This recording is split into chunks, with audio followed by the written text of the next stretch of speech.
అక్కడ మైక్ కూడా పెట్టు అంతే. మైక్ కూడా పెట్టు.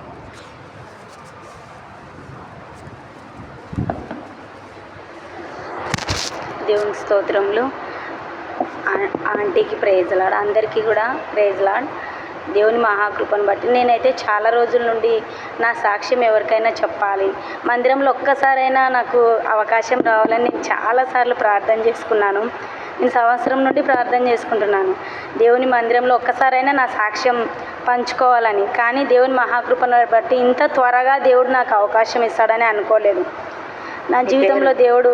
నీ పేరు చెప్పండి ఫస్ట్. నా పేరు నాగభూలక్ష్మి. నేను దేవుణ్ణి నమ్ముకున్న తర్వాత గ్లోరీ. నాకు బాప్తిసం తీసుకున్నాక ఏం పేరు? గ్లోరీ. చెప్పు గట్టిగా. గ్లోరీ. నేను దేవుణ్ణి నమ్ముకున్న తర్వాత గ్లోరీ. నా పేరు నాగభూలక్ష్మి. ఊరు? మా ఊరు ఆర్ఎస్ రంగాపురం, బేతంచెర్ల దగ్గర. నన్ను నన్నూరుకి ఇచ్చారు. ఇప్పుడు ఉండేది మేము నన్నూరులో. 2 పిల్లలు, ఒక బాయ్ ఒక గర్ల్. నాకు 3 సిస్టర్స్ 2 బ్రదర్స్. అంటే నాకు 2 అక్కలు, ఒక అన్న, ఒక తమ్ముడు, ఒక చెల్లి. చాలా పెద్ద ఫ్యామిలీ. కానీ మేము హిందూస్ అంటే చర్చ్కి వెళ్ళాం అసలు. 2003 నేను ఏ విధంగా దేవుని నమ్ముకున్నానంటే నేను మొదలు పెడుతున్నాను. 2003 డిసెంబర్ 9వ తారీఖు నుండి నేను అప్పుడు 9th క్లాస్ చదువుతున్నా. 2003 సంవత్సరం 9th క్లాస్ చదువుతున్నా. డిసెంబర్ 9వ తారీఖు నాకు ఎందుకో ఆ రోజంతా ఇంకా నా మైండ్ బ్లాక్ అయిపోయింది. నిద్ర పట్టడం లేదు. చనిపోతే ఏమైపోతారు? మా బాబాయ్ చనిపోయినారు. 2 బాబాయిలు త్రాగుబోతులై చనిపోయినారు. మా నాన్న వాళ్ళు 5 మంది అన్నదమ్ములు. చనిపోతే ఏమవుతారు అనే క్వశ్చన్. ఆ రోజంతా నాకు నిద్ర పట్టేది కాదు. ఇంకా అసలు రాత్రంతా నేను కళ్ళు తెరుచుకొని ఇంకా అలాగే మా నాన్న ఎన్నిసార్లు కొట్టినా నిద్రపోకుండా అట్లే ఉండేదాన్ని. నాకు ఆ క్వశ్చన్కి సమాధానం చెప్పేవాళ్ళు ఎవరు లేరు. ఎప్పుడు ఆలోచనలలోనే ఉండేదాన్ని నేను. అలా నేను 9th డిస్కంటిన్యూ చేశాను. అంటే ఇంకా నాకు మెంటల్ వచ్చేసిందని చాలామంది, కొందరేమో పెద్దవాళ్ళు ఆ అమ్మాయికి మొగుని పిచ్చి లేచింది అనేటువంటి మాటలు కూడా మాట్లాడారు. నేను ఎప్పుడు ఆలోచనలలోనే ఉండేదాన్ని. అన్నం కూడా తినడం మర్చిపోయేదాన్ని. అంత భయంకరమైన ఆలోచనలు. చనిపోతే ఎక్కడికి వెళ్ళిపోతారు? వీళ్ళందరూ చచ్చిపోతున్నారు కదా మా బంధువులు, అసలు ఎక్కడికి వెళ్ళిపోయింటారు వీళ్ళంతా అని నాకు ఇంకా ఏడ్చేసేదాన్ని. చచ్చిపోయిన వాళ్ళ కోసం ఏడ్చుకుంటూ ఉండేదాన్ని. ఆ బాబాయ్ ఏమైపోయినాడు, వీళ్ళంతా ఏమైపోయినారని ఏడుస్తూనే ఉండేదాన్ని. మా ఇంటి పక్కలోనే చర్చ్ ఉంది, కానీ మా నాన్న పంపించేవాడు కాదు. ఆ ఏరియాకి వెళ్ళినా కూడా కొట్టేవాడు మా నాన్న. నాకు అట్లా అయినప్పటి నుంచి నేను ఇంకా 9th డిసెంబర్ నుండి డిస్కంటిన్యూ అయిపోయినాను. స్కూల్కి వెళ్ళడం లేదు. మా నాన్న చాలా చోట్ల గవర్నమెంట్ హాస్పిటల్లో కూడా చూపించినాడు. ఇక్కడ విజయ హాస్పిటల్ కర్నూల్లో. అక్కడ వాళ్ళు కూడా ఈ అమ్మాయికి సైకలాజికల్గా ప్రాబ్లం ఉంది, ఈ అమ్మాయికి మెంటల్ కండిషన్ ఉన్నట్టుంది అని కరెంట్ పెట్టినారు. అయినా నాకు బాగా అవ్వలేదు. వాళ్ళు ఏం చెప్పినారంటే జస్ట్ 5 days పెట్టుకున్నారు. మా నాన్నతో ఈ అమ్మాయికి ఇంజెక్షన్ ఇచ్చేసి చంపేద్దామని చెప్పినారు మా నాన్నతో. వద్దు, మా నాన్న ఏమన్నాడంటే వద్దు, నా కూతుర్ని చంపొద్దు, అవసరం లేదని ఇంటికి తీసుకెళ్ళిపోయినాడు. వద్దు, ఈ అమ్మాయికి మెంటల్ వచ్చేసింది, ఇంకా చంపేద్దాము అని చెప్పినారు.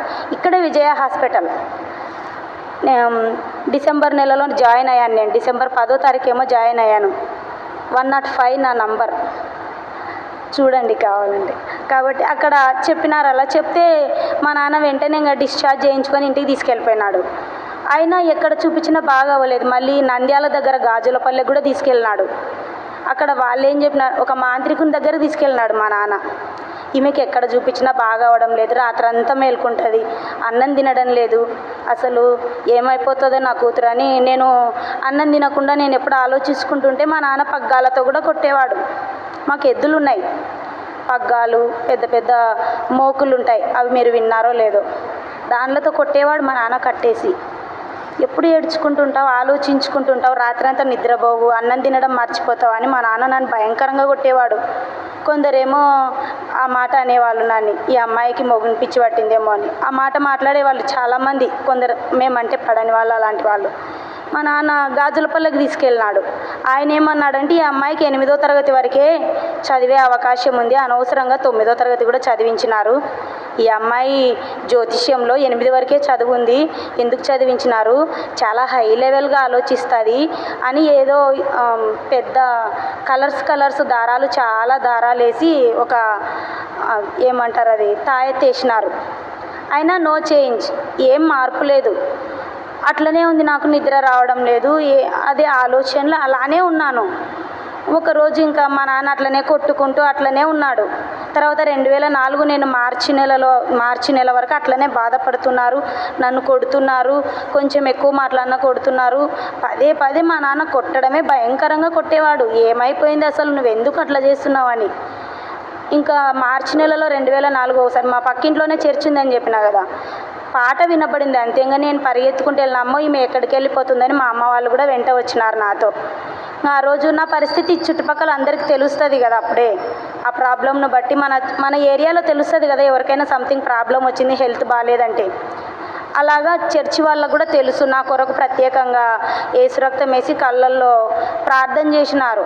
ఆ రోజు మొదలుకొని అసలు ఎంత చెప్పలేనంతగా నిద్ర వచ్చేసింది. దేవుని నేను అంగీకరించినాను. ప్రభా నాకు బాగు చేస్తే నేను ఇక్కడనే ఉంటాను. మా నాన్న కూడా నువ్వు చర్చికి తప్ప ఎక్కడికి వెళ్ళొద్దమ్మా అని మా నాన్న నన్ను చర్చికి వదిలేసినారు. సండే ఇంకా చర్చికి వెళ్తూ ఉంటే ఆ విధంగా నాకు బాగా అయిపోయింది. మళ్ళీ 2005 ఇంకా నేను 10th జాయిన్ అయిపోయినా జూన్ నుండి. అంటే నాకు బాగా అయిపోయింది. అంటే December 9th డిస్కంటిన్యూ చేశాను. ఆ మధ్యలో నేను ఎగ్జామ్స్ 9th డిస్కంటిన్యూ చేయడం వల్ల ఎగ్జామ్స్ రాయలేదు 9th క్లాస్. ఇంకా 10th క్లాస్లో నేను జాయిన్ అయ్యాను. ఇంకా స్కూల్కి వెళ్ళాను, అంతా బాగా అయింది. అంటే దేవుడు నన్ను రక్షించుకున్నాడు అనమాట. అప్పుడు దేవుడు ఒక వాక్యం ద్వారా మాట్లాడినాడు. యోహాను సువార్త 14వ అధ్యాయము 18వ వచనంలో ఉంది, మిమ్మును అనాథగా విడువను, మీ వద్దకు వత్తును అని. ఆ చిన్న వాక్యమే, అంటే నేను కొత్తగా దేవుని నమ్ముకున్నప్పుడు ఈ చిన్న వాక్యం మాత్రమే, మిమ్మును అనాథగా విడువను, మీ వద్దకు వత్తును. ఈ వాక్యం ద్వారా మాత్రమే దేవుడు నాతో మాట్లాడినాడు. అప్పుడు నేను అంటే నా దగ్గరికి దేవుడు వస్తాడు. నాకు ఇంకొక భయం కూడా ఉండేది అప్పుడు, నాకు దయ్యాలు వస్తాయేమో నా మీదికి. అంటే నేను పడుకుంటే నా చెవులో ఏదో డిఫరెంట్ సౌండ్స్ వినపడేటివి అప్పుడు, అంటే దేవుని నమ్ముకోక మునుపు. అదో టెన్షన్, భయము, చాలా భయం ఉండేది, నన్ను ఏమైనా చేసేస్తాయేమో వచ్చి అని. అప్పుడు ఈ వాక్యం విన్నప్పుడు నేను విశ్వాసంతో నమ్మినాను అనమాట. మిమ్మును అనాథగా విడువను, మీ వద్దకు వత్తున్నాను. దేవుడు ఆ వాక్యం చెప్పేసరికి నేను ఈ వాక్యం ద్వారా నేను ప్రతి ఆదివారం చర్చికి వెళ్ళేదాన్ని, ఎప్పుడు వెళ్తూనే ఉండేదాన్ని. అయినా ఇంకా ఈవెన్ హెడేక్ వచ్చినా, స్టమక్ పెయిన్ వచ్చినా, ఏమొచ్చినా బాగా ప్రార్థన చేసుకుంటేదాన్ని, కన్నీటి ప్రార్థన చేసుకుంటుండేదాన్ని. ఆయన 10th నన్ను యాక్సెప్ట్ చేయలేదు. రిజిస్టర్లో కూడా నా పేరు రాయలేదు అసలు. ఈ అమ్మాయి 9th ఎగ్జామ్స్ రాయలే, మేము పేరు రాసుకోమని ప్రైవేట్లో రాయించినారు. ఆయన నేను కన్నీటి ప్రార్థన చేసుకొని, ఇంకా ఇంకొక వాక్యం కూడా ఉంది మనకి, బుద్ధి జ్ఞానములు సర్వ సంపదలు ఆయన ఎందుకు గుప్తములు ఉన్నాయని. ఆ వాక్యం చదువుకుంటూ ప్రభు వీళ్ళు నన్ను రానియకుంటున్నారని, ఆయన స్కూల్కు రానిచ్చారు, పేరు రాసుకోలేదు 10th వాళ్ళతో. అంటే నేను 9th అన్నట్టు నేను జస్ట్ ప్రైవేట్ వాళ్ళతో రాసినాను అనమాట. కొందరు ఇండ్ల దగ్గర ఉండి 10th రాస్తారు కదా, ఆ విధంగా రాయించినారు నన్ను 10th. నేను బాగా ప్రార్థన చేసుకోవడం వల్ల 73% వచ్చింది నాకు 10th క్లాస్లో. 2005 మార్చి పాస్ అవుట్. 73%తో నేను పాస్ అయ్యాను. తర్వాత ఇంకా నేను ఇంకా బాప్తిసం పొందలేదు కదా. 2006 ఇంకా 10th అయిపోయింది. తర్వాత మా నాన్న కంప్యూటర్ కోచింగ్ అని, కంప్యూటర్ నేర్పించడానికి ఇక్కడ బాలప్రగతి ప్రాంగణం అని అక్కడ ఉంది ఒకటి, గవర్నమెంట్ హాస్పిటల్ పక్కన. ఆ ప్రాంగణంలో మా నాన్న చేర్పించినాడు. ఆ ప్రాంగణం ద్వారా ఈ మందిరానికి జస్ట్ 2-3 టైమ్సే వచ్చాను అక్కడ పర్మిషన్ ఇచ్చినప్పుడు. నేను తర్వాత హోసన్న మందిరంలో నేను బాప్తిస్మం పొందాను 2006వ సంవత్సరం జూలై 11వ తారీఖు తెల్లవారుజామున 4 గంటలకు. మా నాన్న దానికి కూడా చాలా భయంకరంగా తిట్టినాడు. అసలు నువ్వు చర్చికి పోమన్నాను కానీ బాప్తిస్మం అలాంటి పిచ్చివన్నీ చేస్తావా అని నన్ను చాలా అసలు ఎప్పుడు తిట్టేవాడు. బాప్తిస్మం ఎందుకు పొందినావు, నువ్వు ఎందుకు తీసుకున్నావు నా పర్మిషన్ లేకుండా అని. ఆ విధంగా దేవుడు నేను బాప్తిస్మం కూడా పొందినాను. అదేవిధంగా ఇంటర్ కంప్యూటర్ కోచింగ్ అయిపోయిన వెంటనే నేను ఇంటర్ జాయిన్ అయ్యాను. మా నాన్న పర్మిషన్ లేకుండానే ప్రార్థన చేసుకొని, ప్రభా నాకు చదవాలని ఉంది అని నేను కేవీఆర్ కాలేజీలో నేను అప్లై చేస్తే నాకు మార్క్స్ ఎక్కువ రావడం వల్ల 1 ఇయర్ వేస్ట్ అయిపోయినా సరే నాకు సీట్ ఇచ్చారనమాట. అంటే నేను 10th అయిపోయిన వెంటనే నేను ఇంటర్ జాయిన్ అవ్వలేదు. 1 ఇయర్ నేను కంప్యూటర్ కోచింగ్ చేశాను. తర్వాత ఇంటర్ జాయిన్ అయితే నాకు సీట్ వచ్చింది. దానికి కూడా మా నాన్న బాగా తిట్టేసినాడు, నువ్వు పర్మిషన్ లేకుండానే అన్నీ జాయిన్ అయిపోతున్నావు అని తిట్టినాడు. అయినా నేను ప్రతిరోజు కన్నీటి ప్రార్థన చేసుకునేదాన్ని. చాలా ప్రార్థన చేసుకొని దేవుడు ప్రతి దినం నాతో మాట్లాడేవాడు. ప్రతి విషయంలో ఎవరైనా తిట్టినా సరే దాని గురించి కూడా నాలో తప్పులున్నా నీవు సరి చేసుకో, నీ నోటిని కాచుకొనవలేను. ప్రతి విషయంలో దేవుడు ప్రతి దినం మాట్లాడుతూ వచ్చేవాడు. ఏ విషయంలో దేవుడు నన్ను వదిలిపెట్టలేదు. ఇంటర్ అయిపోయిన తర్వాత మళ్ళీ నేను బీటెక్ జాయిన్ అయ్యాను. బీటెక్ జాయిన్ అవ్వడానికి జస్ట్ నేను ఇంకా అవ్వలేదు మా నాన్నని అడగకుండా. ఇంటర్ అయిపోయింది, అన్నీ పాస్ అయిపోయాను.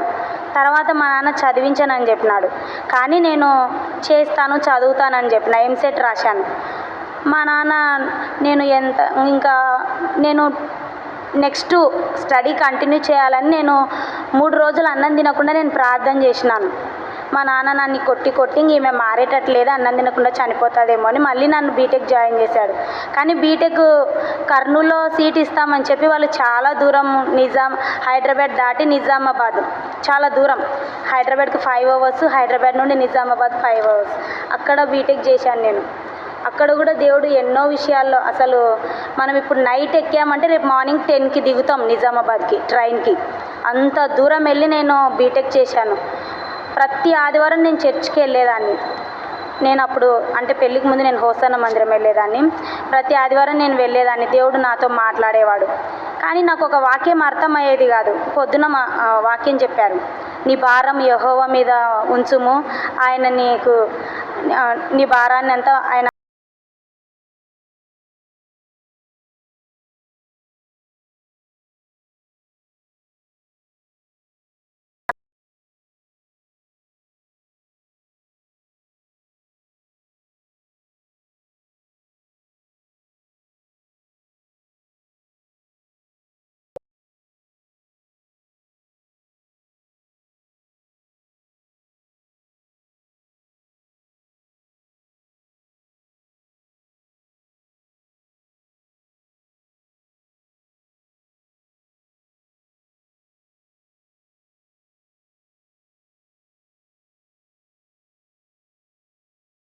భారం అంతా నా మీద ఉంచు, నీ భారం నేను మోస్తానని ఉంది.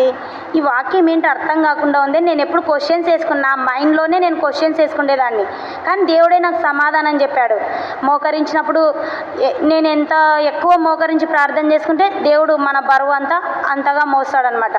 ఇప్పుడైనా సరే తెల్లవారుజామున ప్రతిదినం లేచి మోకరించి ప్రార్థన చేసుకుంటే ఆ రోజంతా నా ఒళ్ళు నేను మొయ్యను, దేవుడే మోసేస్తాడు. మనం ఎన్ని పనులు చేసినా మనకు ఏం పెయిన్స్ ఉండవు, చేతుల నొప్పులు ఉండవు, కాళ్ళ నొప్పులు, ఎంత దూరం నడిచినా మనకు లెగ్స్ పెయిన్ ఏమి ఉండదు.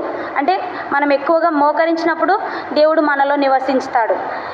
ఎప్పుడైతే నేను ప్రార్థన చేసుకోలేదో నా ఒళ్ళు నేను ప్రార్థన చేసుకోకుండా ఉండడం కన్నా చేసుకోవడమే మేలే అని నేను మళ్ళీ చేసుకుంటుండేదాన్ని. పడిపోతూ ఎన్నోసార్లు ఇంకా బీటెక్ కూడా కంప్లీట్ చేశాను. జాబ్ రాలేదని నేను ఎన్నోసార్లు కన్నీటి ప్రార్థన చేసుకున్నాను.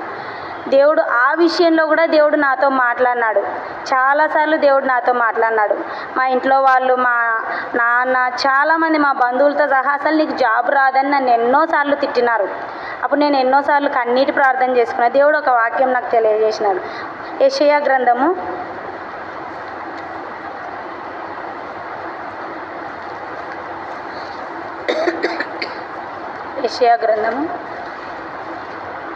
49వ అధ్యాయము. ఇప్పుడు నా బీటెక్ కంప్లీట్ అయిపోయిన తర్వాత నాకు జాబ్ రావట్లేదు. అసలు నీ చిత్తం ఏంటి? నేను ఇంత చదువు చదివాను, నీ చిత్తం ఏంటి అసలు? ఎందుకు నాకేం జాబ్ రావట్లేదని చాలామంది నన్ను ఎంత మాట్లాడినారంటే, మా ఊర్లో చాలామంది చదువు అయిపోయినా ఇమ్మీడియట్గా వాళ్ళకు జాబ్ వచ్చేసింది, కానీ నాకు రాలేదు. నేను ఎంటెక్ కూడా కంప్లీట్ చేసిన. మళ్ళీ తర్వాత బీటెక్ అయిపోయిన తర్వాత ఎంటెక్ 2014లో ఎంటెక్ కంప్లీట్ అయింది. 2015లో నేను చాలా ఏడ్చి భయంకరంగా ప్రార్థన చేసుకున్నప్పుడు యెషయా గ్రంథం 49వ అధ్యాయంలో దేవుడి వాక్యం ద్వారా మాట్లాడినాడు. 6వ వచనం మధ్యలో నుండి, భూదిగంతంలో వరకు నేను కలుగజేయి రక్షణకు సాధనమగుటకై అన్యజనులకు వెలుగై ఉండునట్లు నిన్ను నియమించి ఉన్నాను. అసలు నేను షాక్ అయిపోయాను ఈ వాక్యంకి. అసలు నేనేంటి ఇంత చదువు చదివి నేను సేవ చేయాలా? చిచ్చి, నేను సేవ చేయకూడదని నేను చాలాసార్లు ఏడ్చినాను. ఈ వాక్యం వచ్చింటే ఎంత ఏడ్చినానంటే, సేవ చేయడం అంటే అన్నీ తీసేస్తారు, తెల్ల చీర కట్టుకోవాలి, ఇదేంది నాకు నచ్చలే ప్రభువా, నేను పెద్ద చదువుకున్న, జాబ్ చేయాలని నేను చాలాసార్లు ఏడ్చిన. ఇంకొక వాక్యం కూడా దేవుడు చూపించినాడు. కీర్తనలు 101వ అధ్యాయంలో ఇంకొకటి ఉంది. 101వ అధ్యాయము 6వ వచనం, నా యొద్ద నివసించినట్లు దేశంలో నమ్మకస్తులైన వారిని నేను కనిపెట్టుచున్నాను. నా యొద్ద నివసించినట్లు దేశంలో నమ్మకస్తులైన వారిని నేను కనిపెట్టుచున్నానని దేవుడు. ఏంటి అంతా నా గురించే మాట్లాడుతున్నా ప్రభు, ఇంత చదివి నేను సేవ చేయాలనా అని నేను ఎన్నోసార్లు ఏడ్చి ప్రార్థన చేసుకున్నాను. ఇంకా చాలా వాక్యాలు నేను నోట్ డౌన్ చేసుకోలేదు, ఇవి మాత్రం నేను నోట్ డౌన్ చేసుకున్నాను. 2015 జూలై 15వ తారీఖు నా భూదిగంతముల వరకు నేను కలుగజేసే రక్షణకి నువ్వు పాత్రవై ఉండాలని దేవుడు మాట్లాడినాడు. నేను అప్పుడు అంగీకరించలేదు, కనీసం 1 సంవత్సరం వరకు నేను అంగీకరించలేదు. నేను అసలు సేవ చేయను, నాకు ఇష్టం లేదు సేవ, నేను జాబ్ చేసుకోవాలా, హ్యాపీగా మా పేరెంట్స్కి నేను కొంచెం చేదోడు వాదోడుగా ఉండాలని నేను అక్సెప్ట్ చేయలేదు. అసలు ఈ వాక్యం అక్సెప్ట్ చేయలేదు, ఈ వాక్యం కూడా అక్సెప్ట్ చేయలేదు. సంవత్సరం వరకు నేనేంటంటే చిన్నప్పటి నుంచి చాలా మొండిదాన్ని. నేను అనుకున్నదే జరగాల అని మొండితనం చాలా భయంకరంగా ఉంది. ఎంత మొండితనం అంటే దేవుని నమ్ముకోక మునుపు కూడా అన్నం తినకుండా వారం రోజులైనా ఉండే టైప్ అన్నమాట. అట్లనే ఏడ్చుకుంటూనే ఉంటాను. ఇప్పుడు కూడా అంతే. దేవుని ఇంకా నాకు ఆయన నా జీవితంలో ఏ అద్భుతం ఇంకా చేయట్లేదని ఇప్పుడు కూడా కొన్నిసార్లు నేను కన్నీటితో 2 రోజులు 3 రోజులు ఉపవాసం ఉండి ప్రార్థన చేస్తుంటాను. ఆయన దేవుడు ప్రతిరోజు నాతో మాట్లాడతాడు. నీకు సమయం ఇంకో చోట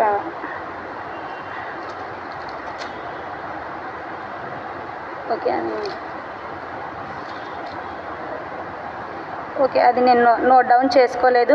అంటే నేను ప్రార్థన చేసుకున్నప్పుడల్లా దేవుడు చాలా విషయాల్లో మాట్లాడాడు, ఒకటి కాదు ఎన్నో విషయాల్లో మాట్లాడాడు. ఆ విధంగా నేను ప్రార్థన చేసుకునేటప్పుడు ఈ విధంగా మాట్లాడాడు. తర్వాత నేను ఎంతో ప్రార్థన చేసుకున్న ప్రభా, మరి నీ చిత్తం ఇదే అంటున్నావు, నేను ఎందుకు చదివాను, నాకు ఏదైనా నేను డైరెక్ట్గా సేవకి వెళ్ళిపోతే జాబ్ సంపాదించలేక సేవ చేస్తుందనే బ్యాడ్ నేమ్ కూడా వస్తుంది కదా ప్రభు అని నేను దేవుడిని ఎన్నో క్వశ్చన్స్ వేసి ప్రార్థన చేసుకున్నప్పుడు కూడా దేవుడు నాతో మాట్లాడాడు. అదేంటంటే సమస్తము మీ కొరకు నేను సమకూర్చి నేను మీకు చేయబోతున్నానని ఒక వాక్యం ఉంది. ఐ థింక్ ఇర్మియా గ్రంథం అనుకుంటా, నేను నోట్ చేసుకోలేదు. మీకు సమకూర్చి నేను చేయబోతున్నాను, మేలు చేయబోతున్నానని దేవుడు చెప్పాడు.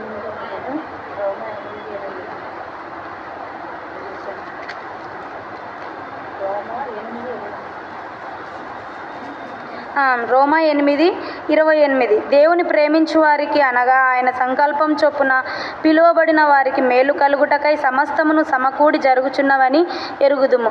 అంటే నేను ప్రార్థన చేసుకున్నాను అంటే సమస్తము నీకు సమకూర్చబడి ఉంది, సమకూడి జరగబోతుంది నీకు అన్నట్లు దేవుడు నాతో చాలాసార్లు మాట్లాడాడు. ఇలా దేవుడు మాట్లాడుతూనే ఉన్నాడు.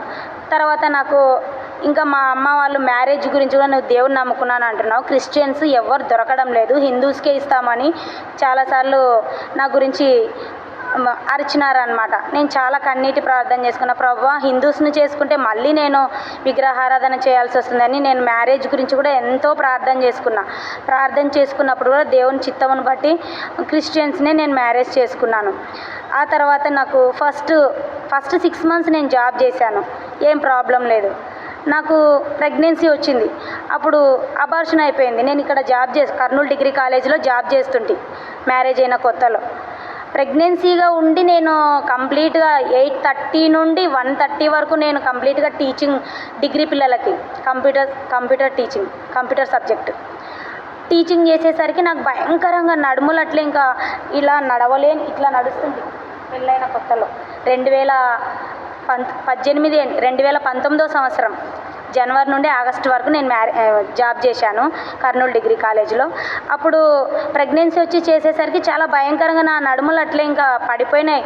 ఇంకా నేను నడవలేనేమో, నా పరిస్థితి ఏంటి, బ్యాక్ పెయిన్ ఇంత భయంకరంగా ఉంది, నడవలేని పరిస్థితిలో ఉంటే అప్పుడు నేను చాలా కన్నీటి ప్రార్థన చేసుకున్న. అబార్షన్ అయిపోయింది, తర్వాత మళ్ళీ అబార్షన్ కూడా అయిపోయింది, ఆ ప్రెగ్నెన్సీ నిలబడలేదు, అబార్షన్ అయిపోయింది. అబార్షన్ అయిన తర్వాత కనీసం సంవత్సరం వరకు నేను బాధపడ్డాను. ఎంత బాధపడ్డానంటే కూర్చోలేకుంటుండేదాన్ని, వెనక కూర్చుంటుంటే చర్చికి వస్తే నేను అక్కడ కూర్చుండేదాన్ని చైర్స్లో. ఇంత యంగ్ చైర్స్లో కూర్చుంటే తిడతారేమో అని, అయినా నా బ్యాక్ పెయిన్ ఎవరికి చెప్పుకోలేక నేను వెనక కూర్చుండేదాన్ని. ఇక్కడ కింద కూర్చుందామంటే అస్సలు కనీసం ఆ పిల్లరికి ఆనుకొని కూడా కూర్చోలేని పరిస్థితి వచ్చింది అనమాట. అబార్షన్ అయిన తర్వాత అక్కడ చివరిలో చైర్లో కూర్చుండేదాన్ని. అప్పుడు ఒకసారి నేను కన్నీటి ప్రార్థన చేసుకున్న, ఒక రోజంతా ఉపవాసం ఉండి ప్రార్థన చేసుకుంటే దేవుడు నాతో మాట్లాడాడు. ద్వితీయోపదేశకాండము 3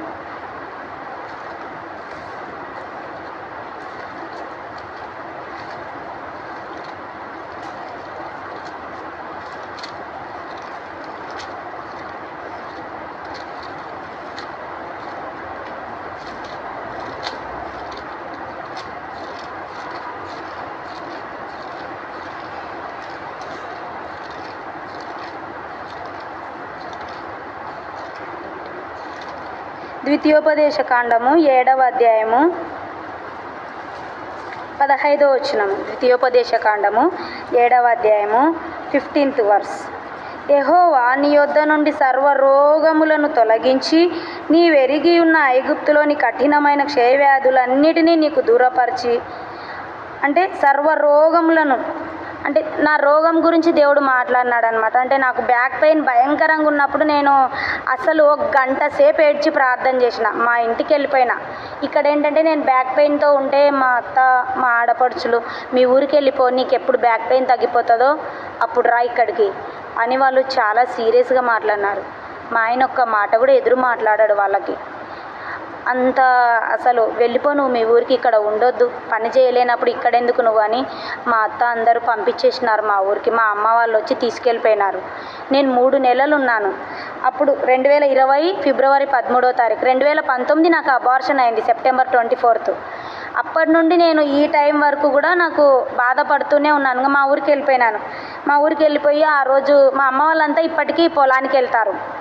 నేను మధ్యాహ్నం అప్పుడు చాలాసేపు ప్రార్థన చేసిన. నేను 10 గంటల నుండి 1 గంట వరకు 2 వరకు ప్రార్థన చేసిన, భోజనం చేయకుండా. అంత ఏడుపు వచ్చేసింది. ప్రభువా, నువ్వు పరమ వైద్యుడవు కదా, ఆరోగ్య ప్రదాతవు కదా, నాకు ఎందుకు బ్యాక్ పెయిన్ తగ్గడం లేదని నేను ప్రార్థన చేసుకున్నప్పుడు దేవుడు ఈ వాక్యం చూపించినాడు. యెహోవా నీ యొద్ద నుండి సర్వరోగములను తొలగిస్తానని, అంటే సర్వరోగములను దేవుడు తొలగిస్తానని తెలియజేసినాడు. నేను అప్పుడు ఆ వాక్యంను నమ్మినప్పుడు దేవుడు వెంటనే నాకు ఈ బ్యాక్ పెయిన్ నుండి కంప్లీట్గా హీల్ చేసినాడు. అందుని బట్టి దేవునికి వేలాది స్తోత్రములు. అలాగే ఇంకా పెళ్ళైన తర్వాతనే నాకు మా ఆయన ఏంటంటే కొట్టినప్పుడల్లా చేయి ఇట్లా తిప్పుతాడు, ఇట్లా రౌండ్గా తిప్పేస్తాడు. ఇంకా బట్టలు మా అత్తవి అందరివి బట్టలు ఉతికి ఆయన రౌండ్గా తిప్పడం వల్ల ఈ హ్యాండ్ ఇక్కడ భయంకరంగా పెయిన్ వచ్చింది. దీని గురించి కూడా ఒక కనీసం 6 months బాధపడి ఉంటాను. హాస్పిటల్ చూపిస్తే నరాల బలహీనత ఉందమ్మా, నువ్వు ఎక్కువ రెస్ట్ తీసుకోవాలా అని చెప్పినారు. అప్పుడు కూడా నేను చాలా కన్నీటి ప్రార్థన చేసుకున్నప్పుడు దేవుడు ఈ హ్యాండ్ పెయిన్ నుండి కూడా హీల్ చేసినాడు దేవుడు. కాబట్టి నా జీవితంలో దేవుడు చాలా మేలులు చేసినాడు. అలాగే 2015వ సంవత్సరంలో నేను మా అన్న వాళ్ళ ఇంట్లో ఉన్నాను. అంటే మా అన్న మ్యారేజ్ చేసుకున్న తర్వాత ఇక్కడ కర్నూలులో ఉన్నాడు, రంగాపురంలో ఉండకుండా దాల్మిల్లులో ఉన్నాడు. అక్కడ ఉన్నప్పుడు కూడా నేను రోజు తెల్లవారుజామున లేచి ప్రార్థన చేసుకునేదాన్ని. ఒకరోజు 3 గంటలకు లేచి ప్రార్థన చేసుకుంటున్నా. మా అన్న ట్రాక్టర్కి వెళ్తాడు.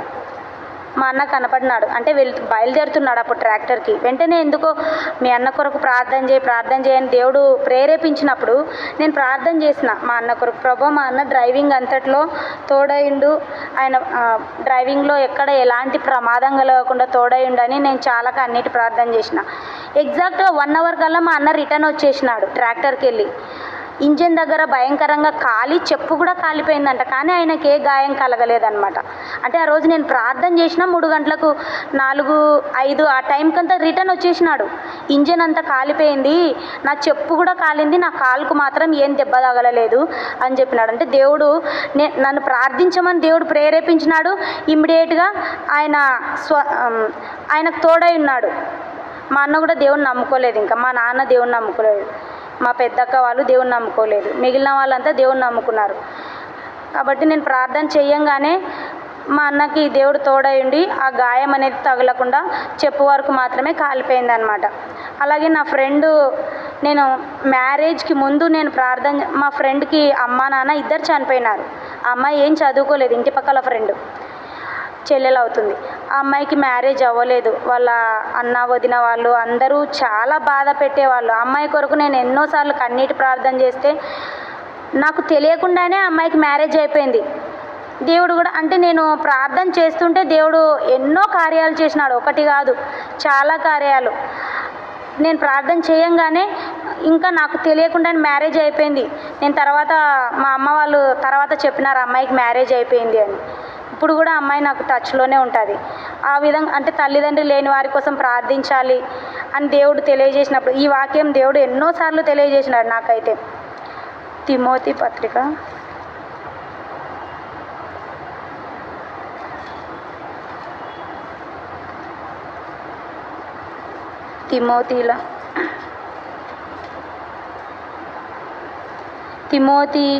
తిమోతికి వ్రాసిన మొదటి పత్రిక 2వ అధ్యాయము 1వ వచనము. మనము సంపూర్ణ భక్తియు మాన్యతయు కలిగి నెమ్మదిగాను సుఖముగాను బ్రతుకు నిమిత్తము అన్నిటికంటే ముఖ్యముగా మనుషులందరి కొరకును రాజుల కొరకును అధికారులందరి కొరకును విజ్ఞాపనములను ప్రార్థనలను యాచనలను కృతజ్ఞతాస్తుతులను చేయవలెనని హెచ్చరించుచున్నాను. అంటే ఈ వాక్యం ద్వారా దేవుడు నన్ను రాత్రి నిద్రపోతుంటే సడన్గా మెలకువ వచ్చేస్తుంది. రాత్రి 1 గంట అయినా ఇప్పుడే ప్రార్థించకపోతే నాకు తెల్లవారుజామున 4 అయ్యే వరకు నిద్ర పట్టదు. ఇంకా అంటే నేను ఖచ్చితంగా మోకరించి ప్రార్థిస్తే గంట కానీ 2 గంటలు కానీ ప్రార్థిస్తే ఇమ్మీడియట్గా నిద్ర వస్తుంది. అంటే నేను దేవునికి లోబడకుండా ఎప్పుడైతే నేను ప్రార్థన చేయలేదంటే నాకు నిద్ర పట్టదు. వీలైతే తెల్లారేంత వరకు కూడా నిద్ర పట్టదు. వెంటనే ఇమ్మీడియట్గా లోబడి నేను ప్రార్థన చేశానంటే ఇమ్మీడియట్గా దేవుడు మళ్ళీ ఇమ్మీడియట్గా నాకు నిద్ర వచ్చేస్తుంది అనమాట. ఈ వాక్యం ద్వారా దేవుడు నన్ను ఎన్నోసార్లు ప్రేరేపించినాడు. మీ బంధువుల కొరకు ప్రార్థన చేయి, మీ బంధువులు ఎంతోమంది దేవుని నమ్ముకోలేదు, నీ స్నేహితుల కొరకు ప్రార్థన చేయి అని దేవుడు ఎన్నోసార్లు నన్ను ప్రేరేపించినాడు. ఒకసారి నేను మందిరంకి వెళ్ళిన, ప్రతి నెల 1వ తారీఖు రాత్రి ప్రేయర్ ఉంటుంది, వెళ్ళిన చర్చ్కి. అంటే నేను అన్మ్యారీడ్గా ఉన్నప్పుడు హోసన మందిరమే వెళ్ళేదాన్ని. బేతంచెర్ల చర్చ్కి వెళ్ళిన, ప్రార్థన జరుగుతుంది, పాటలు పాడుతున్నాము. నేను కొద్దిసేపటికి నేను జస్ట్ ఇట్లా కూర్చున్నదాన్ని కొంచెం ముందుకు జరిగిన, నా కిందనే తేలుంది కానీ నాకేమి కీడు జరగలేదు. అంటే తేలు నన్ను కూడా కుట్టలేదు. వెంటనే చంపేసిన. అంటే దేవుడు ఎన్నో విషయాల్లో నాకు తోడున్నాడు. 1 కాదు 2 కాదు, చాలా విషయాల్లో దేవుడు, ప్రతి విషయంలో దేవుడు తోడై ఉన్నాడు. నేను ప్రార్థించగానే ఎన్నో విషయాల్లో, ప్రతి విషయంలో, ఈవెన్ దేవుడు నన్ను తిట్టను కూడా తిట్టాడు. ఓసారి పాస్టర్ చాలా తక్కువ వాక్యం చెప్పారు. రంగాపురం మా ఊర్లో పాస్టర్ చాలా తక్కువ, జస్ట్ 1/2 అవర్ కూడా చెప్పారు. ఏంటి నా వాక్యమే చెప్పడం అని తిట్టుకున్నాను. వెంటనే యెషయా గ్రంథంలో దేవుడు మాట్లాడినాడు, రెఫరెన్స్ గుర్తులేదు, వేలు పెట్టి చూపించొద్దు అని దేవుడు నన్ను గద్దించినాడు. అసలు వేలు పెట్టి చూపించడానికి నువ్వెవరు అని దేవుడు నన్ను తిట్టినాడు. నేను చాలా భయపడిపోయినా. మనుషులకు ఎవరికి తెలియదు నేను ఆయనను తిట్టుకున్నానని, కానీ దేవునికి తెలుసు కదా.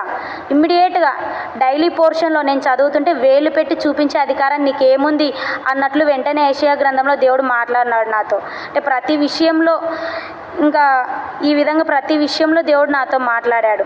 అలాగే తర్వాత నేను సంవత్సరం వరకు నేను దేవుడిని సేవ యాక్సెప్ట్ చేయలేదని చెప్పాను కదా. తర్వాత నేను సేవ యాక్సెప్ట్ చేసిన తర్వాత 2016 నుండి నా మ్యారేజ్ అయ్యేంత వరకు మా ఊర్లో స్త్రీల కుడిగా నడిపించేదాన్ని.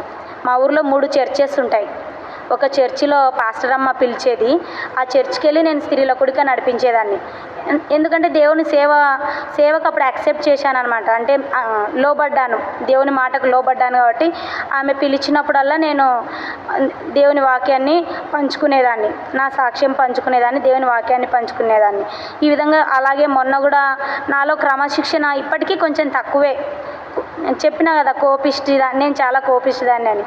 నా కోపం వచ్చినప్పుడల్లా కోపము మానుము, ఆగ్రహము విడిచిపెట్టుము, ఆ వాక్యమే దేవుడు జ్ఞాపకం చేశాడు.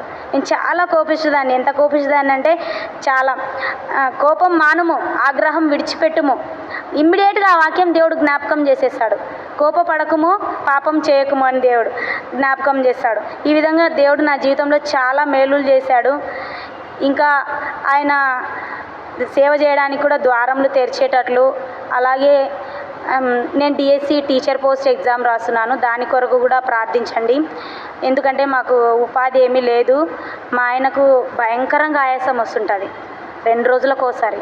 ఆ రోజు రాత్రంతా మేల్కుంటాను నేను ఒకవైపు ప్రార్థన చేస్తుంటే ఆయన ఆయాస పడుతుంటే దేవుడు ఏదో ఒక విధంగా గంట 2 గంటలు 3 గంటలు ఒక్కోసారి రాత్రంతా కూడా కరెంటు పోయినప్పుడు అయితే ఇంకా ఆయన ఆ మిషన్ ఆక్సిజన్ పెట్టుకోకపోతే ఇంకా ఆయనకు తగ్గదు. అసలు ఖచ్చితంగా ఆక్సిజన్ పెట్టుకుంటేనే తగ్గుతుంది. అలా నేను ప్రార్థన చేస్తూనే ఉంటాను, ఆయన ఆయాసపడుతుంటాడు. అలాగే ఆ పిల్లలకైతే భయంకరంగా ఫీవర్ వచ్చేది 1 year బ్యాక్. ఆ అబ్బాయికి ఫీవర్ వచ్చి అది బాటిల్స్ కూడా పెట్టారు 2022 ఆగస్టు మంత్లో. అప్పుడు టెట్ ఎగ్జామ్ పడింది 2022 ఆగస్టు మంత్లో. టెట్ ఎగ్జామ్ రాయడానికి ప్రొద్దుటూరుకి వెళ్ళినప్పుడు ఆ అబ్బాయికి ప్యాంపర్స్ వేసి యూరిన్ ఇన్ఫెక్షన్ అయిందంట. 10 days ఫీవర్ ఆగకుండా వచ్చింది. అలాగే ఫీవర్ కంటిన్యూస్గా వస్తే పిల్లలు చనిపోతారని డాక్టర్ చెప్పారు. అప్పుడు ఇంకా ఒక రోజు మిడ్ నైట్ అసలు నాకు నిద్ర పట్టలేదు, అంత భయంకరంగా ఫీవర్ వచ్చింది. కన్నీటి ప్రార్థన చేసిన, పాటలు పాడుతూ 1 గంట. అప్పుడు ఏ వాక్యం దేవుడు జ్ఞాపకం చేస్తాడంటే విలాప వాక్యములు 2వ అధ్యాయము సియోను కుమారి ప్రాకారం అని విలాప వాక్యములు 2వ అధ్యాయము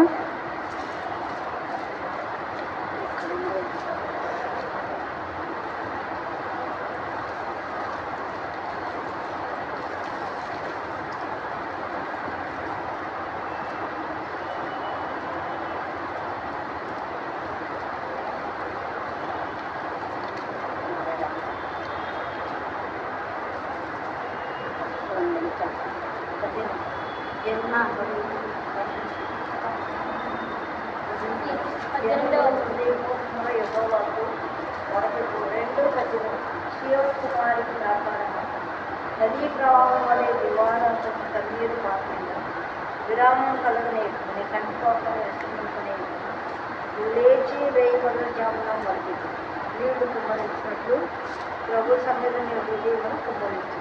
ఇలాగా ప్రాణం కొరకు నీ చేతులు ఆయన చెప్తూ అలాగా బాబుకి 10 డేస్ వచ్చినప్పుడల్లా, అబ్బాయి పుట్టినప్పటి నుండి కనీసం 2 ఇయర్స్ వరకు ఫీవర్ వచ్చిందంటే ఖచ్చితంగా వారం రోజులు 10 రోజులు వచ్చేది.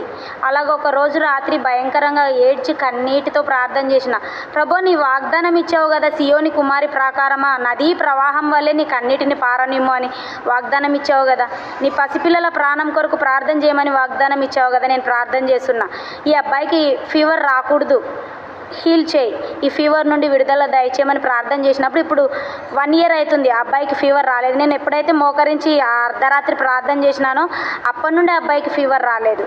ఆ పాపకు కూడా అలాగే చాలా అసలు ఎంత 100 అబోవ్ వచ్చింది ఫీవర్. అంత ఎక్కువ ఉష్ణోగ్రత, అంత ఫీవర్ వస్తే ఆ అమ్మాయి కొరకు కూడా ఒకరోజు ప్రత్యేకంగా మిడ్ నైట్ 1 గంట సేపు ప్రార్థన చేసిన. రాత్రి 1 గంట నుండి 2:30 వరకు నేను ప్రార్థన చేస్తే ఆ అమ్మాయికి కూడా ఫీవర్ రాకుండా దేవుడు హీల్ చేసినాడు. సో నా జీవితంలో దేవుడు చాలా మేలులు చేసినాడు. దేవునికి వేలాది స్తుతులు. సో మా కొరకు, మా కుటుంబం కొరకు కూడా ప్రార్థించండి. ఈ అవకాశం ఇచ్చినందుకు ఆంటీకి అందరికీ నా ధన్యవాదాలు తెలియజేస్తున్నాను. ప్రార్థన చేద్దాం. ప్రేమ తండ్రి, నమ్మకాన్ని ప్రభా గ్లోరియని మీరు రక్షించుకొని అనేకమైన కష్టాల్లో నుంచి, బాధల్లో నుంచి విడిపించి నీ బిడ్డగా చేసుకుని మీ వాక్యాల ద్వారా బిడ్డతో మాట్లాడుతూ ధైర్యపరుస్తూ మొదట అతన్ని మీరు బాగు చేసి మీరు ఏర్పరచుకున్నందుకొరకే స్తోత్రాలు. ప్రార్థనకు జవాబు ఇచ్చే దేవుడిగా, ప్రార్థన ఆలకించే దేవుడిగా ఉన్నందుకొరకే మీ స్తోత్రములు. ప్రభా తన భర్త కూడా ఆయాసాన్ని ముట్టము, తాకము, సంపూర్ణంగా ఆరోగ్యం తెచ్చాం. పిల్లల్ని దీవించము, ఆశీర్వదించము, దయతో జ్ఞాపకం చేసుకోండి. మరి చదువుకుంది, తనకు మీ చిత్తమైతే ప్రభు ఉద్యోగం దయచేయండి, మీ చిత్తానుసారంగా సహాయం దయచేయండి. చెప్పండి సాక్ష్యాన్ని దీవించము, ఆశీర్వదించము. మీ కృపగల అవస్థలకు అప్పగించుకుంటూ నీకే మహిమ ఘనత ప్రభావాలు ఆరోపిస్తూ యేసు నామములో ప్రార్థించి వేడుకుంటున్నాం తండ్రి. 101లో ఒక మాట ఒక్క మాట చూసుకుందాం. 101 దావీదు కీర్తనలో 6వ వచనం అందులో చూద్దాం. నా యొద్ద నివసించినట్లు దేశములో నమ్మకస్తులైన వారిని నేను కనిపెట్టుచున్నాను. నిర్దోష మార్గమందు నడుచువారు నాకు పరిచారకులు అవుదురు. నా యొద్ద నివసించినట్లు, ఎవరి యొద్ద? దేవుని యొద్ద నివసించినట్లు దేశంలో ఎలాంటి వారు కావాలంట? నమ్మకస్తులైన వారు కావాలంట. ఎలాంటి వారు? నా యొద్ద నివసించినట్లు దేశంలో నమ్మకస్తులైన వారిని నేను కనిపెట్టుచున్నాను. ఒక ఆయన దొరికాడు, నమ్మకమైనటువంటి ఆయన. ఎవరైనా? దేవుడే చెప్పాడు ఆయన గురించి. చెప్తారా?